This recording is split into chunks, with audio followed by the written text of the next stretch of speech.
Hello everyone! New background. There's a lot of trying and testing on this channel at the moment. I think this one looks quite good on my, what do you call that screen? Camera screen. Anyway, so we're not going to talk about my camera screen today. We are going to talk about strategies to sort of fight language learning anxiety, or essentially when it comes to speaking your target language, you feel stressed or nervous, and you know, all that kind of stuff. And I will try to sort of give you some strategies on how to address it and make your speaking experience in your target language a little bit less stressful. It doesn't sound so bad, does it? So I think the reason, or one of the main reasons why we might feel stressed about speaking our target language to fluent speakers or native speakers is because their proficiency will be higher than ours.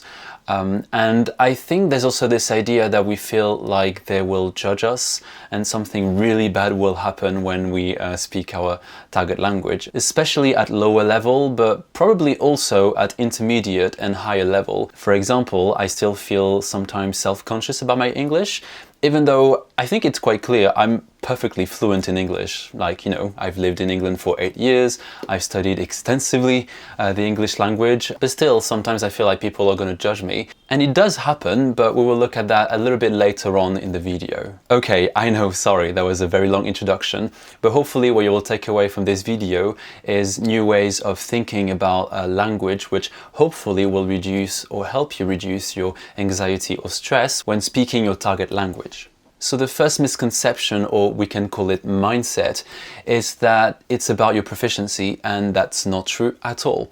It is very tempting to think that, you know, when you're going to be more proficient in the language, you'll be more comfortable, less stressed, it'll just be magically easier, kind of, because you feel like your level is too low for you to speak comfortably in the language. And it might be true. I'm not saying that, you know, proficiency has absolutely nothing to do with it. For example, you won't be able to talk about politics when you've started learning a language, 2 weeks ago. But my point, I guess, is that we give proficiency way too much credit. In reality, chances are that if you feel negative about your level in the language now, it's quite likely that you will carry this with you later in the future. When I was younger, I couldn't speak English that much, and I had this negative mindset of I'm not good enough in English, and I still sort of carry it now. Obviously, it's something that I've tried to address, so it's not as prevalent in my brain, I guess, because a lot of the stuff happens here.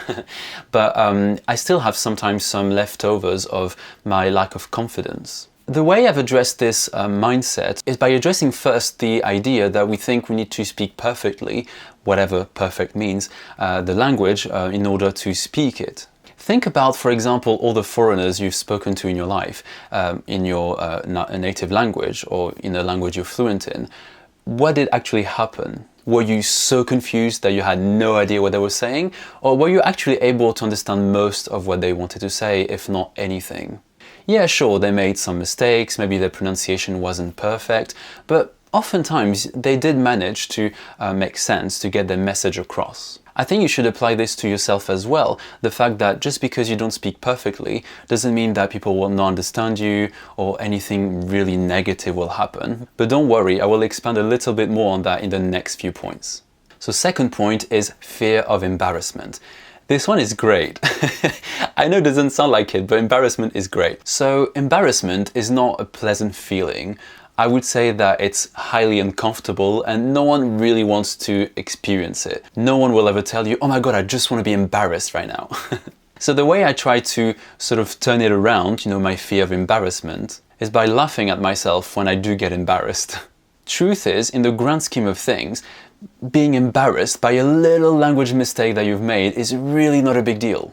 People will very rarely take offense by a mistake you make, and often because you will sound non-native, or they will know in one way or another that you're not a native speaker, they will just brush it off as you not being a native speaker. So you basically just get away with it.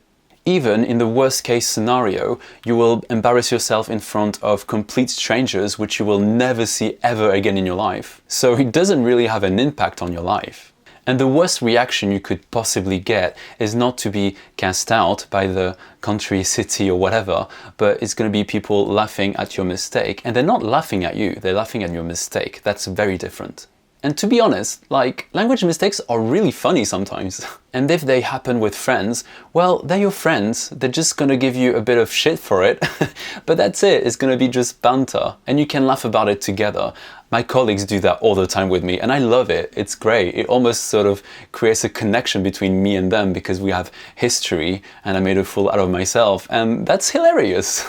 And the cherry on the cake is that these mistakes will, more often than not, be so memorable that you will remember them and not make them again. So really, embarrassment in language learning is a great learning moment. And the last sort of mindset I wanted to address is the fear of being judged. That's a big one for me, and probably one of the main reasons I can sometimes feel a bit stressed or nervous about speaking. And the way I try to sort of turn it around is to remember that virtually no one actually cares about how I speak. I am just not that special.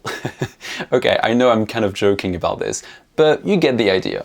In fact, I feel like as a non-native speaker, we can actually get away with so much more than native speakers because people will often brush off the way we speak or how we say things to us being non-natives. So I kind of think it's an advantage in many situations. Okay, obviously in this video we are not talking about linguistic discrimination, which is obviously very real, but that's just another topic, and I actually made a video about it, so if you would like to check it out, then have a look in the description box below. I will put some links there, hopefully. I will try not to forget.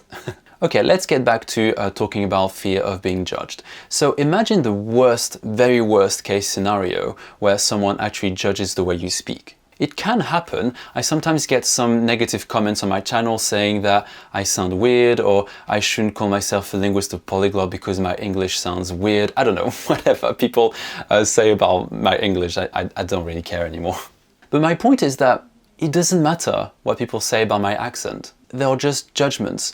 They are not a factual description of my character, of who I am as a person. Often it's just people projecting their own beliefs about language onto me.